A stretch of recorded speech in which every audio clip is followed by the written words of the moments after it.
As A creator first ನಾನು earn ಮಾಡಿದ್ದೆಷ್ಟು ಗೊತ್ತಾ? +2 ಆದಮೇಲೆ ನಾನು ಜಾಯ್ನ್ ಆಗಿದ್ದು ವಿಮೆನ್ಸ್ ಕಾಲೇಜ್. ಅಲ್ಲಿಂದ ನನ್ನ ಕಾನ್ಫಿಡೆನ್ಸ್ ಇನ್ನೂ ಜಾಸ್ತಿ ಆಗಿತ್ತು. ಕಾನ್ಫಿಡೆನ್ಸ್ ಜೊತೆ ಫ್ಯಾಷನ್ನು ಕಲಿತೆ. EMI ಅಲ್ಲಿ ನನ್ನ ಫಸ್ಟ್ ಫೋನ್ ಕೂಡ ತೊಗೊಂಡೆ. ಆ ಫೋನ್ ಈಗಲೂ ಇದೆ. ನನ್ನ ಗ್ಯಾಜೆಟ್ಸ್ ಬಗ್ಗೆ ವ್ಲಾಗ್ನ ಹಾಕಿದ್ದೀನಿ, ಅಲ್ಲಿ ಹೋಗಿ ನೋಡಿ ಯಾವ ಫೋನ್ ಅಂತ.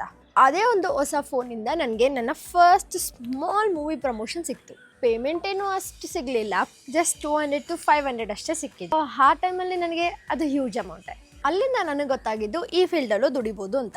ಇದು ನನ್ನ ಒಂದು ಸ್ಮಾಲ್ ಬಿಗಿನಿಂಗ್ ಆಗಿತ್ತು, ಬಟ್ ಮುಂದೆ ಏನಾಗುತ್ತೆ ಅಂತ ನೆಕ್ಸ್ಟ್ ಎಪಿಸೋಡಲ್ಲಿ ನೋಡಿ. ಸೊ ಇದು ನನ್ನ ಹೇರ್ ಸ್ಟೈಲ್ ಹಾಗೂ ಇಯರಿಂಗ್. ಇದು ಬ್ಯಾಂಗಲ್ ಹಾಕೋತಾ ಇದ್ದೀನಿ, ರಿಂಗ್ ಸಾಕು.